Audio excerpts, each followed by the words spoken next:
नमस्कार साथियों, केशव सिंह वॉइस में आप सभी का स्वागत है।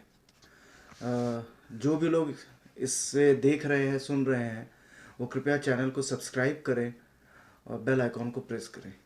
आज का जो मैं समीक्षा करना चाहता हूँ या करने जा रहा हूँ, वो दिल्ली में चल रहा घमासान।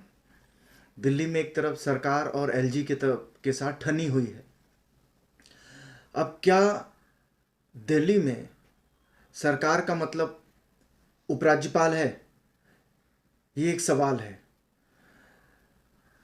दिल्ली के अंदर इलेक्शन होता है, विधानसभा का इलेक्शन होता है।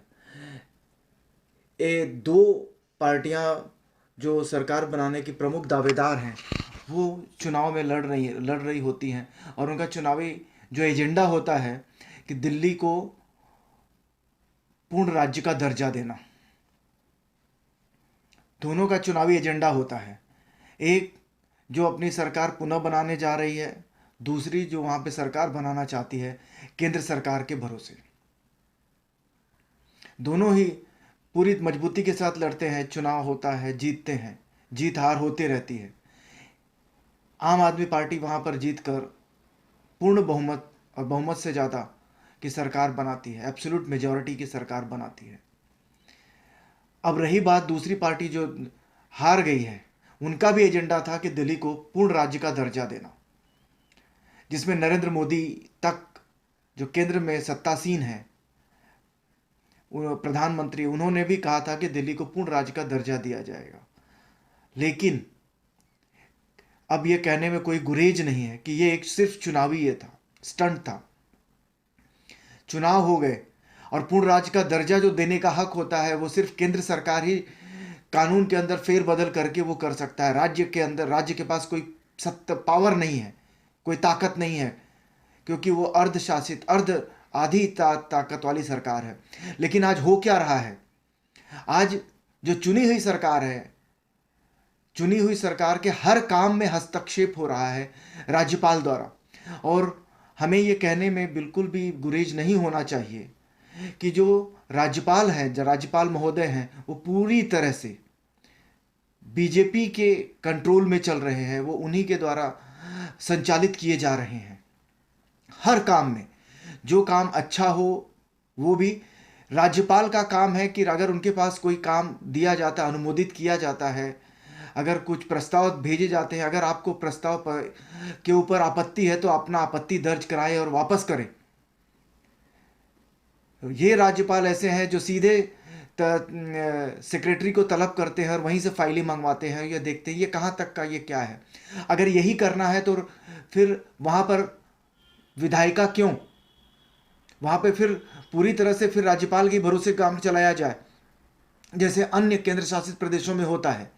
यहाँ पर भी किया जाए। क्यों यहाँ पर चुनाव करके चुनावी खर्चा देश के नागरिकों के ऊपर डाला जाता है, अगर यही सब करना है तो? दिल्ली विधानसभा में का जो जब चुनाव होता है, वहाँ विधानसभा का जब गठन होता है तो उसके पास जब शक्तियाँ ही नहीं है तो क्या मतलब है वहाँ पे चुनाव कराने का? क्यों चुनाव कराया जा रहा है? क्यों पैसों की बर्बादी हो रही है जब वो कुछ कर ही नहीं सकते हैं? हेडमास्टर की तरह एलजी साहब वहाँ बैठ जाते हैं, हर फाइलों के ऊपर बैठ जाते हैं। ये एक शर्मनाक बात है।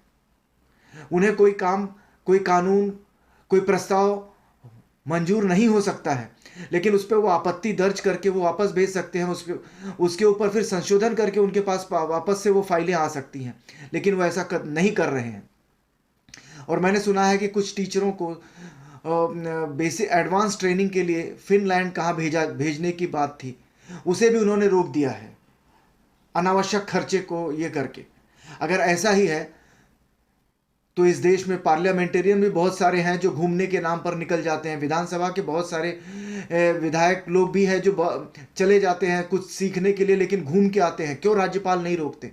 ये राज्यपाल सिर्फ वहीं पर एक्टिव होते हैं जहां पर नॉन बीजेपी गवर्नमेंट होती है। हमने बंगाल में भी देखा, जब झाकड़ वहां पर राज्यपाल थे, वो हर फाइलों को वहां पर पकड़ के बैठते थे।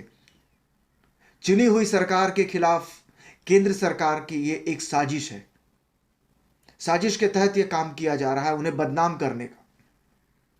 वो कोई काम ना कर सके। 2014 के पहले गुजरात मॉडल हुआ करता था। अब गुजरात मॉडल हवा हो गया। कहां गया वो गुजरात मॉडल? अब गुजरात मॉडल पे कोई बात ही नहीं करता। दिल्ली विधानसभा इन विषयों पर भूमि, पुलिस सेवा, सार्वजनिक व्यवस्था पे कानून नहीं बना सकती है। ये दिल्ली विधानसभा का जब गठन होता है तो वहां पर है कि वो भूमि, पुलिस और सेवाओं पर, सर्विसेज पे दिल्ली सरकार का कोई भी कंट्रोल नहीं होगा। लेकिन यदि दिल्ली विधानसभा कोई कानून बनाती है तो उसे केंद्र सरकार से पूर्व अनुमति लेनी पड़ती है। अब केंद्र में तो है बीजेपी की सरकार, अगर कोई अच्छी चीज भी जाए तो वो वहां पर लेके बैठ जाएंगे, वो नहीं होगी। ये कब तक चलता है? और ये हमने देखा है, ये बीजेपी की सरकार आने के बाद ही ये हुई है। ये बातें मुख्यतः सामने आई हैं। कांग्रेस इसके पहले सेंटर में रही है, यूपीए की गवर्नमेंट ने इतने सालों तक काम किया है, लेकिन ऐसा किसी राज्य के साथ में या किसी के साथ में इस तरह के भेदभाव को तो इस तरह से नहीं देखा गया है। अन्य राज्यों में जहां पर बीजेपी की गवर्नमेंट चल रही है, वहां सुचारू रूप से चल रही है, उसे सब चीज करने दिया जा रहा है। आखिर ये भेदभाव क्यों? सत्ता का इतना लालच, इतना नशा, ये कब तक? ये ज्यादा दिनों तक रहेगा नहीं। दिल्ली का मुख्यमंत्री जो होता है वो एक चुना हुआ होता है, जो लोगों द्वारा चुनकर वहां पर बिठाया गया है, तो कम से कम उसकी बात तो सुननी पड़ेगी। हाँ, उस पर समीक्षा जरूर की जा सकती है, समीक्षा करिए, लेकिन रोक के बैठ जाना ये तो शर्मनाक बात है। और ये लोकतंत्र के गला घोटने वाली बात है। अगर यही सब करना है तो दिल्ली को केंद्र शासित प्रदेश बना दिया जाए, वहां पे चुनाव लड़ाकर उसकी तौहीन न की जाए। ऐसा मेरा आग्रह है केंद्र सरकार से। धन्यवाद। आप सभी जो लोग इसे देख रहे हैं, सुन रहे हैं, इसे समझने की कोशिश करिए, गाली भी दीजिए, क्योंकि कुछ मोदी भक्त जो होंगे, जो बीजेपी भक्त होंगे, उन्हें खराब लगेगा, लगना चाहिए, क्योंकि यही सच है। धन्यवाद।